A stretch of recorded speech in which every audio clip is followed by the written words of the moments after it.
As you can see, today's topic is about lightweight implementation to provide awareness of programming activities. Does this work? Okay. Let me first define awareness. Awareness is an abstraction of the state of some set of activities. It can be broken down into the set of activities, the abstraction of the activities, the set of actors, and the set of observers. My work focuses on awareness in educational environment. So we care about programming activities, and the actors are the student and instructor. The observers can be a student, instructor, or any interested researchers. And these are the questions answered by my research. What kind of awareness abstractions might be useful? Who are the actors and observers of each kind of abstraction?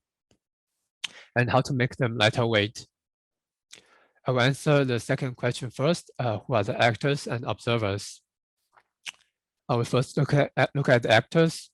For individual awareness, a single student is the actor is a single student, and for aggregate awareness, the actor is a group of students. We then look at the observers.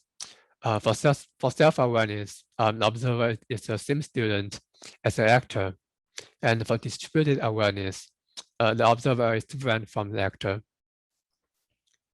Next, let's look at the third question: how to make them lighter weight.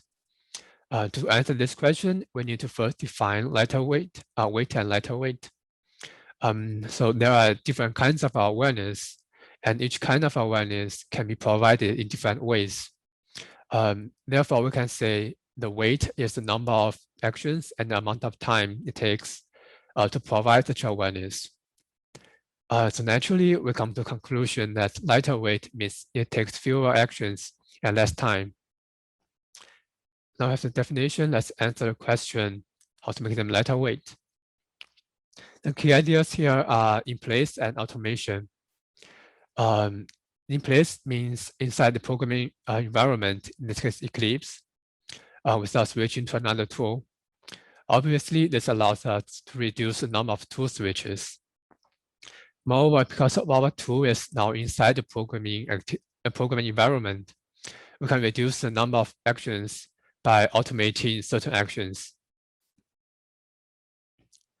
Then we're now ready to think about what kind of awareness might be useful and how to design a lightweight user interface to provide such awareness. Since one of the main purposes of instructors is to provide help to students in difficulties, I want to talk about distributed difficulty and solution awareness first. Here, we're combining two awareness together. One is instructor needs to be aware of students' activities, and the student needs to be aware of solutions given by the instructor.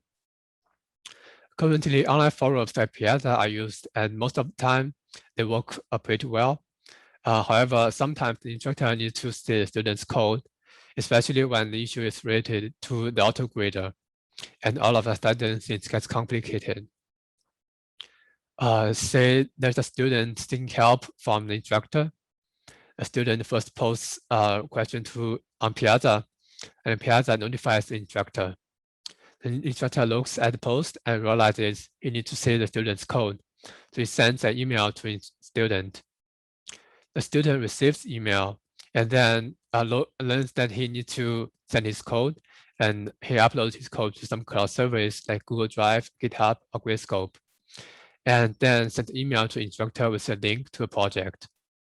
The instructor receives the email, clicks on the link, and finally downloads the student's project. And here's a real example.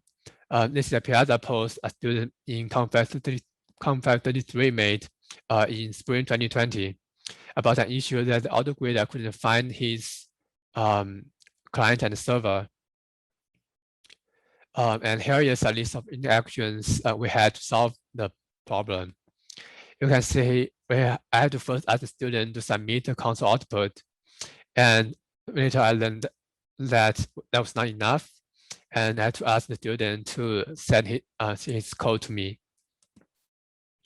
So as you can see, there were lots of interactions, and time was wasted waiting for the other person to respond. And there were lots of context switches where both me and the students need to drop the current task, deal with the issue, and then go back. And we want to avoid both of this as much as possible. To address this problem, I built an Eclipse plugin that allows students to ask questions and get answers inside Eclipse. It consists of two views, help view for students and helper view for instructors. This one here is the help view. And the first row is where students put their information. Information is stored in Eclipse preference. So the students only need to enter it once and change it whenever needed. The arrow type is a list of exceptions found in the console output. The left text box is console output, and middle one is where students describe their difficulty, and the right one is the instructor reply. At the bottom are the controls. There are get help, request help, previous, and next. Previous and next navigates to the previous and next instructor help. And let's take a look at helper view also. So a password is required to see the student's request, and instructor can enter a password here. There are some filters to filter requests, such as term, course, assignment, problem, language, and regex. And click the pull request button fills the request dropdown with a list of unanswered requests. And all of this are the same as in the help view. For controls, we now have create project, reply, previous, and next. Previous and next here navigates to previous and next request instead of reply. Say I'm the same student is having the same issue, and with this plugin, he can now go to help view, view his information here, choose other because this is not an exception, and describe his difficulty here, and then click request help to make a request. So now the instructor can fill the password here, chooses some filters and selects the request. And all the information about the request are shown here. In addition to this, the student also the instructor also gets all of the source files, and he can click the create project button to create a student project inside his Eclipse. Once the project is created, the instructor can browse the student's source code and identify the problem. In this case, the student had multiple drivers for each client and server, but the AutoGrid only expects one for each. So the instructor can go back to helper view, type in the request, and type in the reply, and click reply. Once the instructor replies, the student can click get help to see the instructor's reply. This way, we can cut a complicated process to get students' code and waiting time altogether. Luckily, this time the instructor solved the difficulty by just looking at the code, but sometimes he may want to look at what the student has done. That leads us to individual history awareness. In individual history awareness, we care about all the programming activities because we want to know everything the student has done. To address this awareness, I built another view called replay view that allows, in the same Eclipse plugin, it allows the observer to replay activities in Eclipse. General information here shows the time spent by student and the exceptions, number of exceptions the student got.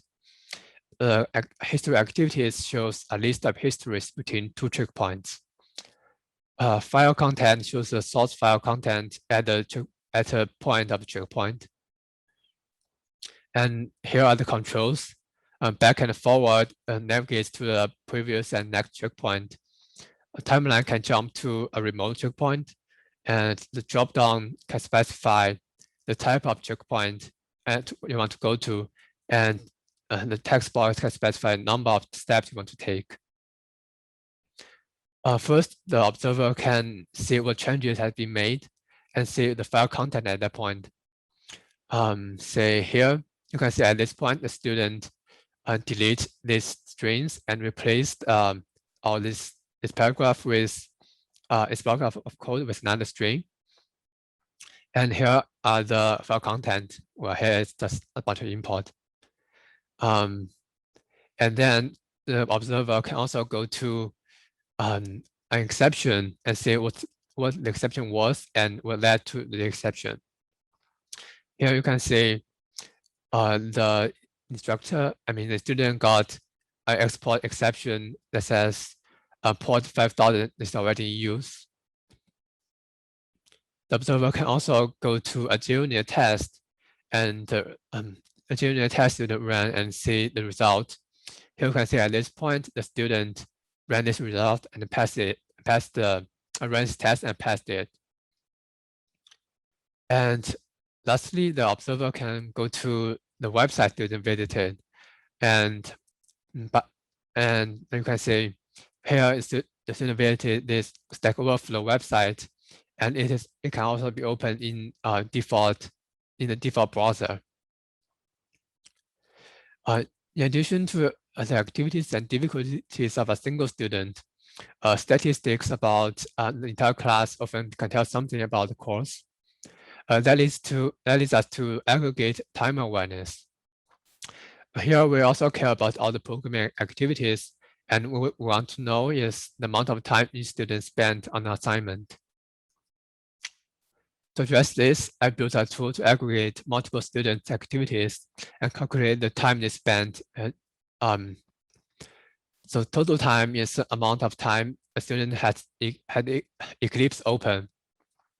Active time is the total time minus any pauses longer than 20 minutes. A pause is a time interval where students had no activity.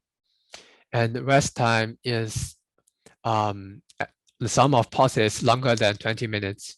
And work clock time is the time from the work clock time from the first edit to the last edit of the project. And in addition to the spreadsheet, I also have a tool to visualize the time distribution. It is an active time distribution. And the graph shown here is drawn with active time from assignment 1 of Conf 524 in fall 2020. We can ignore the students here who finished really fast because the data were corrupted. And in the middle, we can see most students finish the assignment in 10 to 15, 20 hours. And there are a few students who finished really spent way longer than average. And I was interested in why this student took 30 hours. So I investigated his activities. So here, what I found is that the student spent a lot of time. Here you can see from 6 p.m. to 12 p.m. basically, and 12 a.m. On these 3 tests, and I didn't make any progress. And almost, so I then looked at other students on how they did on these 3 tests, and almost all of them failed the tests. So I talked to Dr. Wang about this, and turns out these tests are not important at all. The students, this student, may still spend a ton of time on them. So maybe next time he can choose not to give this test. The student can spend the time on more important stuff. Also, since we can look at student activities, we may identify a slow student versus a thorough student. Something we can do by just looking at the time spent. So here you can see this student may be a slow student, but he is also a thorough student that trying to get everything correct. Now we have seen the 3 types of awareness and design of the user interface. Let's say how to implement them. To address distributed difficulty and solution awareness, the helper uploads requests and pull requests from an IBM server. JSON files are sent to communicate between the plugin and server, and they are sent and received through HTTP post request and response.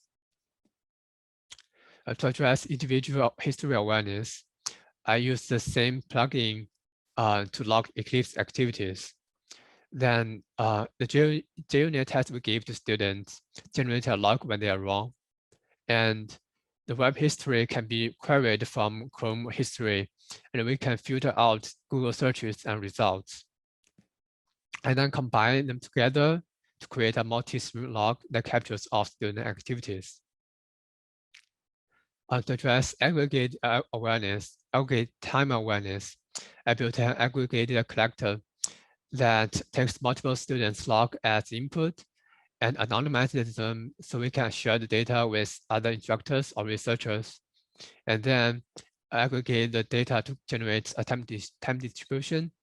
And I use the Jupyter Notebook to draw a time distribution graph.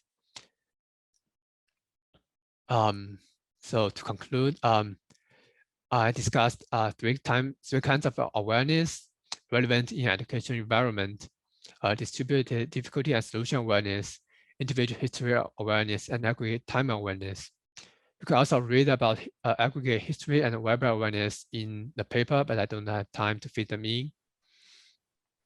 And the key ideas to implement the letter-weight tools are in place, in this case, using an Eclipse plugin, and automation, in this case, send students code automatically and log students' activities.